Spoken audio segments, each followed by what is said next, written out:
যখন কেউ বলে দিনে মাত্র ৪৫ মিনিট ওয়ার্কআউট করার সময় নেই, তখন আমার মাথাটা জাস্ট গরম হয়ে যায়। কথাটি বলেছিলেন আর্নল্ড সোয়াজনেগার। তিনি এমন একজন সাকসেসফুল ব্যক্তি যিনি একাধারে বডি বিল্ডার, অ্যাক্টর এবং বিজনেসম্যান। শুধু তাই নন, তিনি ক্যালিফোর্নিয়ার ৩৮তম গভর্নরও ছিলেন। তিনি তার জীবনে ৬টি সাকসেস রুল ফলো করেন, যেগুলি ফলো করলে তুমিও হতে পারবে একজন সফল এবং মহৎ ব্যক্তি। Number 1, have the vision.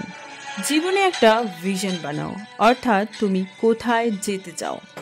যখন ভিশন বড় হবে, তখন তুমি তোমার লক্ষ্যে পৌঁছানোর জন্য কাজ করতে পারবে। আর্নল্ড যখন অ্যাক্টিং ক্যারিয়ারে ছিলেন, তখন একটি শ্যুট করতে গিয়ে তার হাঁটু থেকে ব্লিডিং হচ্ছিল, কারণ বারবার টেক নিতে হচ্ছিল, তাই হাঁটু কেটে রক্ত বেরোচ্ছিল। ডিরেক্টর যখন বলেন আরও একটা শট নিতে হবে এবং আর্নল্ড সেটা করতে রাজি কিনা, তখন আর্নল্ড জবাবে বলেন সে এরকম শট বারবার দিতে প্রস্তুত, কারণ সে দেখতে পাচ্ছে সিনেমা হলে এই ছবিটা কতটা বেশি ইম্পর্টেন্ট আর এই সিনটা দর্শকের মনে কতটা জায়গা করে নিতে পারবে। ঠিক এইভাবে ভিশন বানাও, যাতে তুমিও তোমার জীবনে কি হতে চাও সেটা তোমাকে ঠিক কতটা আনন্দ দিতে পারে সেটা ভেবেই তুমি পরিশ্রম করতে পারো। তাহলে তুমি যখন তোমার লক্ষ্যে পৌঁছানোর জন্য অক্লান্ত পরিশ্রম করবে, তখন তোমার কখনোই সেটা কঠিন মনে হবে না। Number 2, don't listen to the naysayers. অর্থাৎ যারা নেগেটিভ কথা বলে তাদের কথা শুনো না। আর্নল্ডের ইচ্ছে ছিল বডি বিল্ডার হবেন, কিন্তু তার বাবা মা কখনোই সেটা চাননি। তারা পরিষ্কার না বলে দিয়েছিল।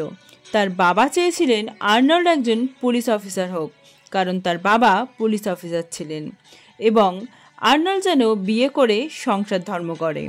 কিন্তু আর্নল্ড সেটা কখনোই চাননি। তিনি চেয়েছিলেন জীবনে বড় কিছু করতে, $1 মিলিয়ন ইনকাম করতে, একজন সাকসেসফুল এবং অসাধারণ প্রতিভাবানদের মতো বড় কিছু হতে।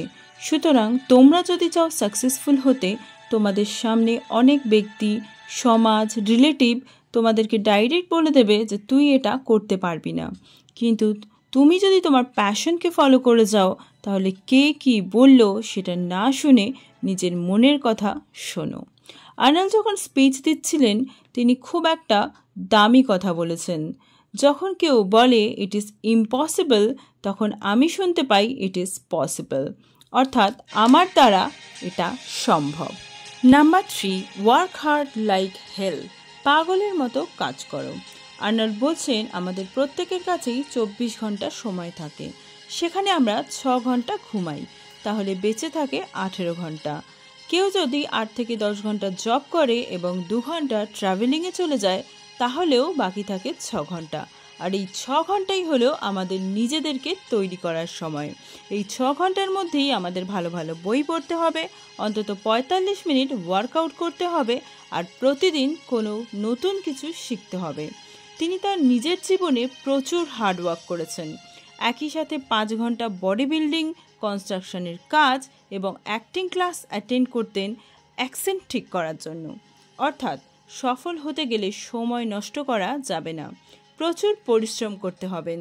আর্নল্ড বলেছেন যে তার কাছে 2 মিনিটও সময় থাকতো না আরাম করার জন্য। Number 4, there is no plan B. আর্নল্ডের মতে প্ল্যান বি তারাই করে যাদের মনে সন্দেহ আছে, হয়তোবা প্ল্যানে ফেলও করতে পারে। প্ল্যান বি নিয়ে যদি এই ভাবনা আসে, তার মানে তুমি নিজের উপর সম্পূর্ণ বিশ্বাস করতে পারছো না।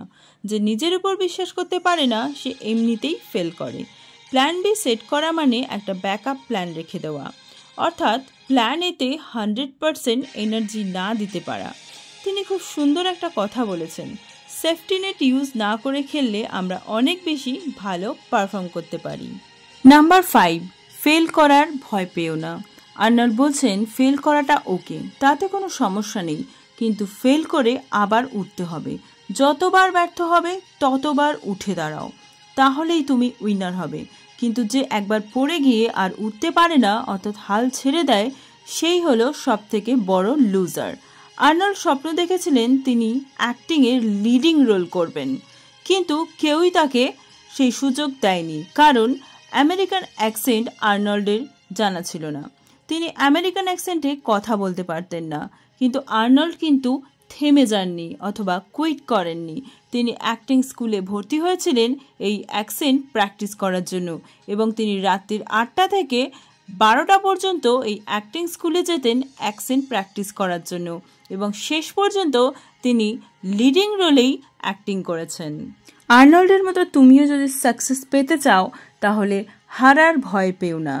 যতবার হারবে ততবার উঠে দাঁড়াও, তোমার জান লাগিয়ে কাজ করে যাও, একদিন তুমি ঠিকই সাকসেসফুল হবেই। Number 6, give something back. অর্থাৎ যখন তুমি সাকসেসফুল হয়ে যাবে তখন সেটার কিছুটা সমাজে ফিরিয়ে দাও, কন্ট্রিবিউট করো। গাড়ি বাড়ি কোটি কোটি টাকার মালিক হওয়া মানেই যে শুধু সাকসেস পাওয়া তা কিন্তু নয়। কখনো কখনো আমরা সমাজে যাদের জীবনে সঠিক শিক্ষা অন্ন বস্ত্রের অভাব, তাদের পাশে যদি দাঁড়াই তাহলে সেই অনুভূতিও আলাদা রকমের হয়, সেটাও কিন্তু একটা সফলতা। তাই আর্নল্ডের মতে অবশ্যই কিছু না কিছু সাহায্য করতে থাকো। আর্নল্ডও তার জীবনে প্রচুর ছাত্রছাত্রীর পাশে থেকেছেন, পাওয়ার লিফটিংয়ের ট্রেনিং দিয়েছেন, স্কুলের বাচ্চাদের সাহায্য করেছেন। তাই তিনি শুধু একজন ধনী বা সাকসেসফুল নন, তিনি একজন মহান ব্যক্তিত্ব, কারণ তিনি নিঃস্বার্থভাবে মানুষের পাশেও থেকেছেন। আশা করি এই ভিডিওটা থেকে আপনি অনেক কিছু শিখতে পারলেন। এতক্ষণ সঙ্গে থাকার জন্য অসংখ্য ধন্যবাদ। যদি চ্যানেলে নতুন হয়ে থাকেন তাহলে প্লিজ চ্যানেলটি সাবস্ক্রাইব করে নেবেন, আর একটা লাইক করতে অবশ্যই ভুলবেন না। চলে আসবো আবার কোনো নতুন একটা ইন্টারেস্টিং মোটিভেশনাল ভিডিও নিয়ে। ততদিন ভালো থাকবেন, সুস্থ থাকবেন।